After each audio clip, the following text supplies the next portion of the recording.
Welcome to the Old Capital Real Estate Investing Podcast with Michael Becker and Paul Peebles. During this program, you will hear interviews with real-life successful investors who will share their stories and provide useful advice on how to acquire, finance, and operate apartment complexes. Now, here they are, Mike Becker and Paul Peebles. Welcome to the Old Capital Real Estate Investing Podcast. I'm your host, Paul Peebles, National Underwriter for Old Capital. And joining me today is two Old Capital people, Mike Becker with Old Capital and also Les Meisel. Hi, Paul. So I'm excited that we're going to have Mike Ochstein in the podcast today. Mike is a legend in the DFW area. He, at one time, has owned over 7,500 doors. I think he's down to about 5,500 doors of Class C, B, A quality. Just a fantastic person to know. He's been doing this over 30 years. He started off in the business, and I think you're going to get a great perspective on what a real professional is in the multifamily business and what people should be trying to attain. So I'm excited to have Mike Ochstein in the podcast. Before we go to Mike, I wanted to kind of talk a little bit about what's going on in the market right now. So I got two experts with Old Capital, and I thought we'd kind of just do a real quick roundtable about what's going on. So, Les, I'm going to kick it over to you. What do you see the most important things going on in the last week or two? It's probably the last week or two. It's probably a double hit. The first thing is with the uncertainty of just general rates. A lot of our clients are looking to lock into longer-term rates through the Fannie Mae process, tying up the loans for a longer period of time and trying to just kind of modify a little bit of this potential rate increase as we go forward. The second part of that is making sure that with sort of an accelerated look at some of the caps in the Fannie Mae process, that we do it sooner than later and get into the system. Okay, Mike, I'm going to have you kind of explain what the heck that means. Yeah, sure. So recently it came out that Fannie Mae has about a $30 billion annual cap on lending, and through the first quarter they've done about $10 billion.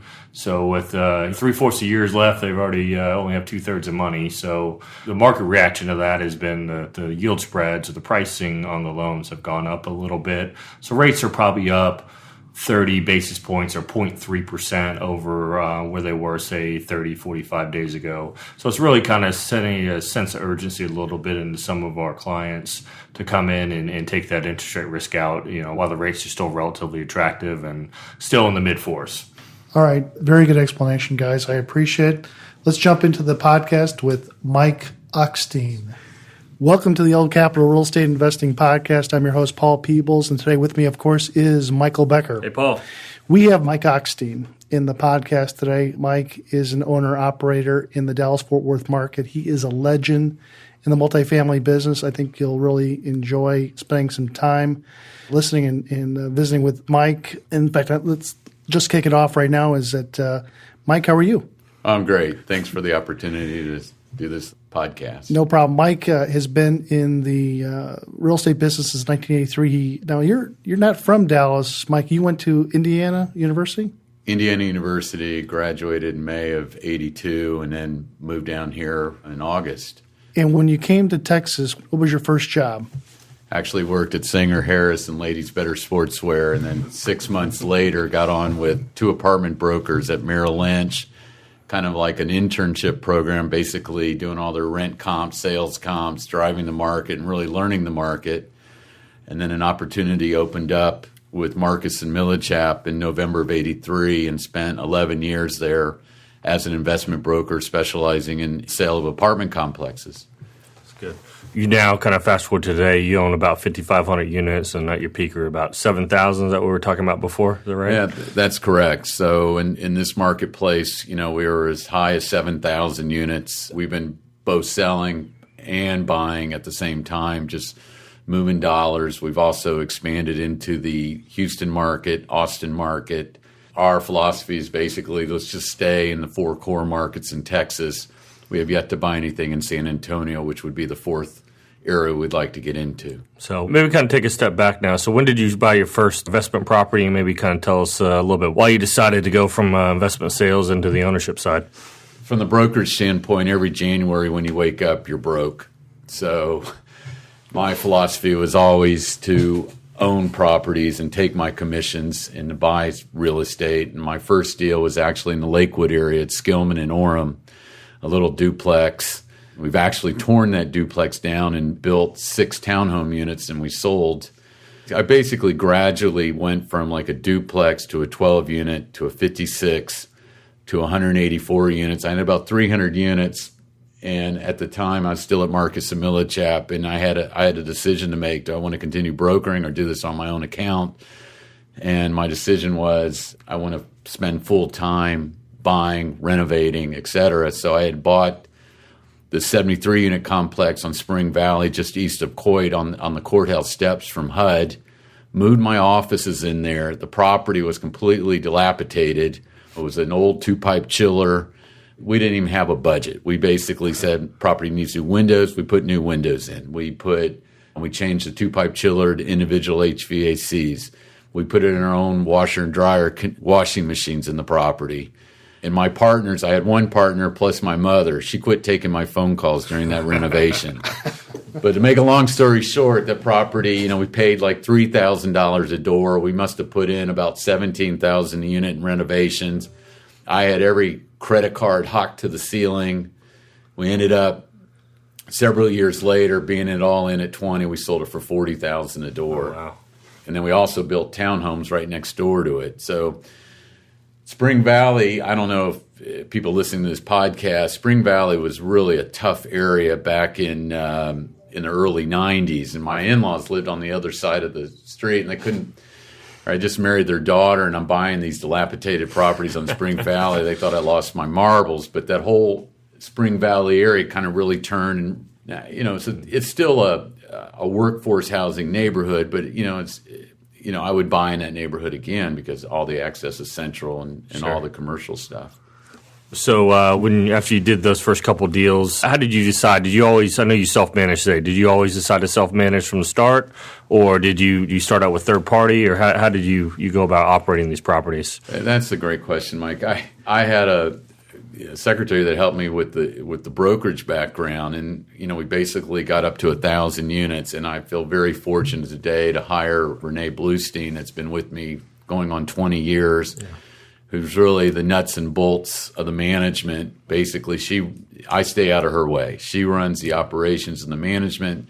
My background is acquisitions, so finding the deals, raising the capital. I think it's important, in my perspective, to be hands-on management. Now, if you don't have the time or the energy, then you need to find the right people to come on board with you. And I think why we've been successful is I know where my strengths are. We've hired people that they came from the management world. I came really from the sales world and transaction world.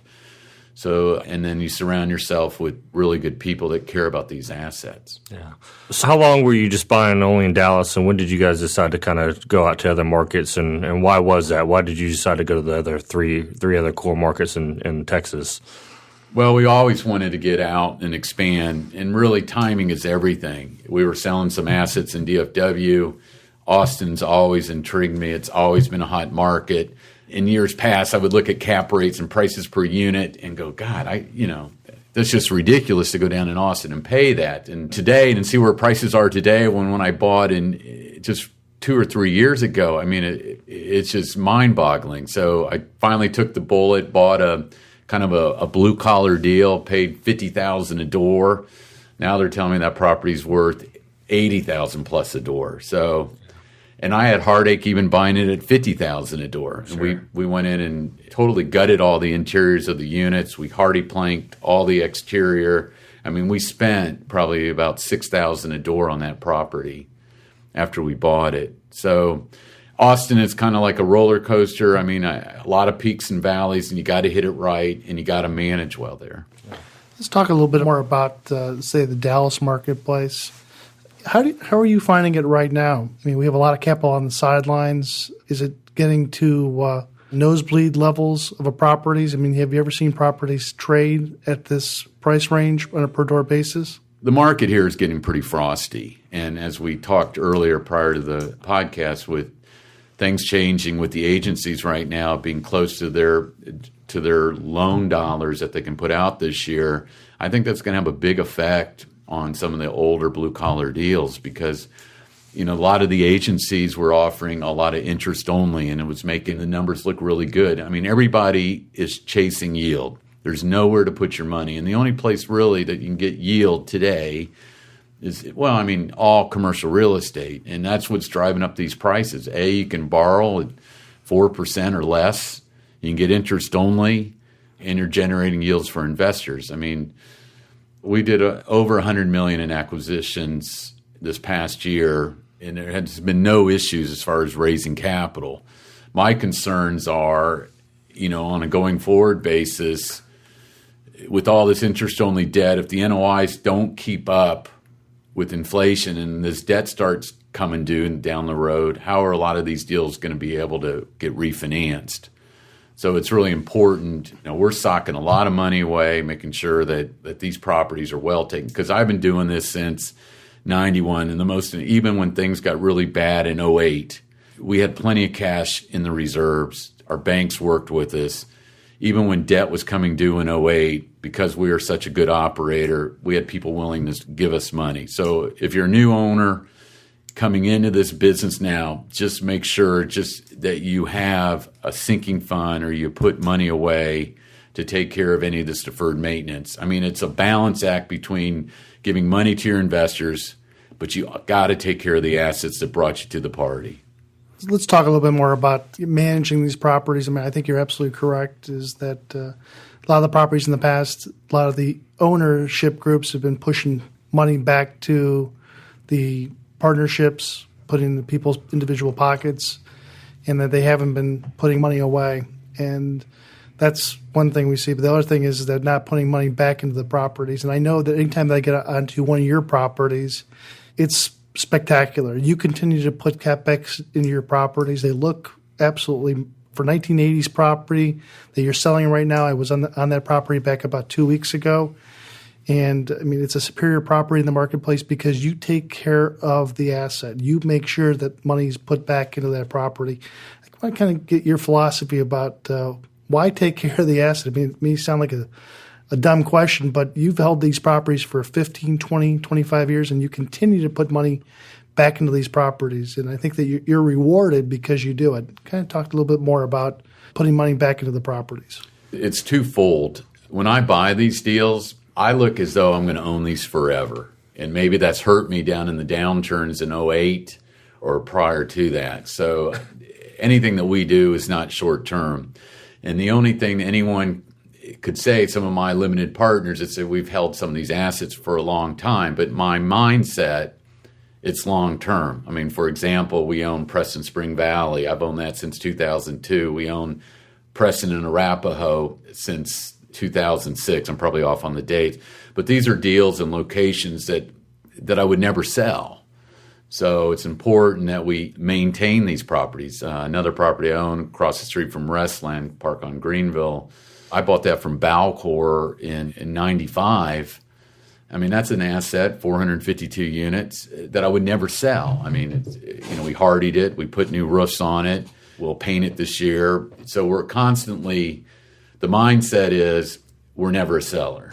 We have sold a lot this year because where pricing has been or because we have institutional partners that are driving the boat.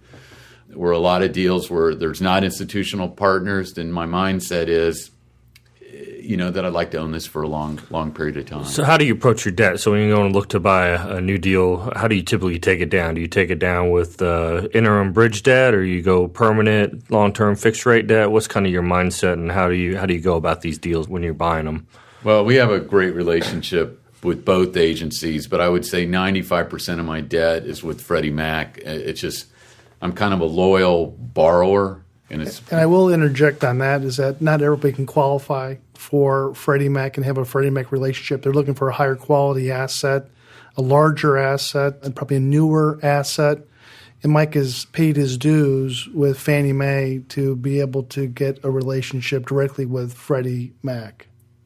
Correct. So I've had this great relationship with Freddie. I mean, good times, bad times. And now today, where things are changing again, I know that Freddie will be there for me. And I think relationships are everything. To go back to your question, we've been doing mostly 7-year debt or 10-year term. And sometimes, you wish you didn't have that debt because on a hot market like today, there's tremendous yield maintenance. It hurts you to sell the asset because, basically it costs you 8 to 10% of the outstanding principal balance. If you had a buyer and the market's so hot, it's going to cost you a lot of capital to get out from under this. But my mindset, is to go back what I said earlier, is it's a long-term hold. And then the other thing that I learned, when I first started doing this, you refinance, return 100% of the capital back to your partners, and this keeps going up. Well, how quickly, we go back to 2008. So even on a going forward basis, I never try to over encumber these properties with debt because it will come back to bite you. And it came back to bite me in 2008 when I had debt coming due and the NOIs were a lot less when I refinanced. But because of our track record and the fact that we manage these things well, we were able to work our way through these issues. So I think that's critical when you all are listening and let's refinance, return 100% of the capital. And NOIs don't stay where they are, and they typically in a down market, they go south. Do you have a rule of thumb on what level you will leverage it when you try to do supplemental or refinance it and return some capital? Do you have like a debt service maximum or minimum that you want to hit, or how do you go about that decision? It's twofold. We want to make sure that we have enough capital put away for these properties, first of all, and then we kind of do a 5-year, 7-year budget. But the first thing we want to make sure is that there's enough capital. For example, if you're buying a lot of older deals and they've had the same wood on that property for 30 years, it doesn't last. So you got to bite the bucket, hardy it, and a lot of the appliances are old, so you want to make sure you have money for brand new appliances, roofs, etc. So we do for example, we have another property. We're in like London Park, for example, the debt's coming due, and we want to hardy it, which has existing wood, and we want to make sure that we turn all the appliance packages in all those units.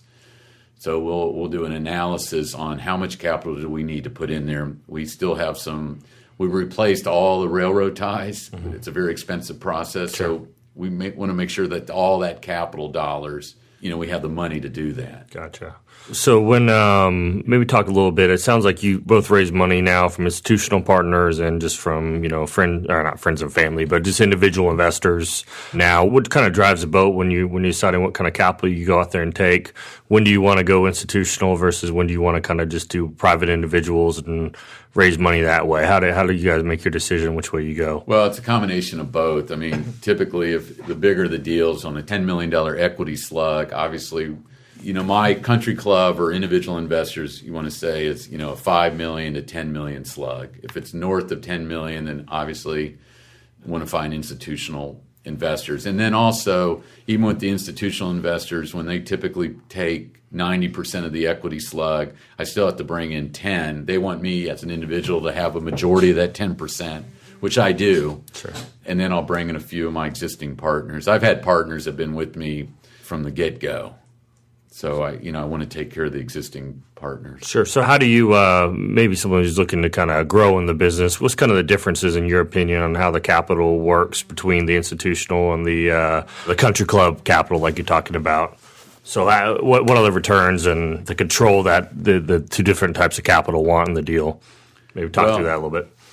I'll even take it even a step further because I don't like change. So for my country club, I typically offer preferred return. When I first started really syndicating in '94, I think if the preferred return was like 10%, when interest rates are a lot higher.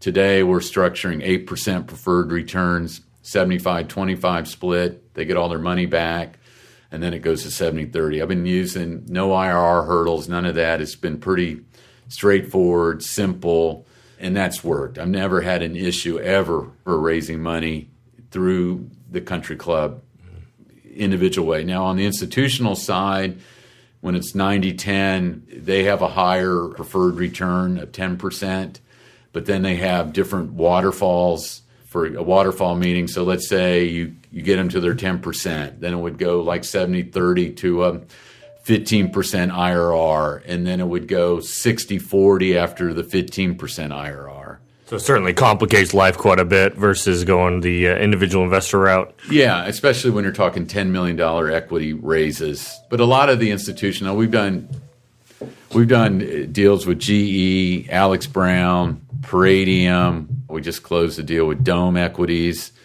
Locally here, we're trying to do business with Thackeray and Phoenix Capital. You don't want to give all your people away. Oh, I don't. So let's kind of break down. You've owned 7,000. Right now you currently have about 5,500 doors in the Texas marketplace. Now you started off in the 80s and 90s with Class C properties. How would you – are you a third, Class C being a third, Class B being a third, and Class A being a third?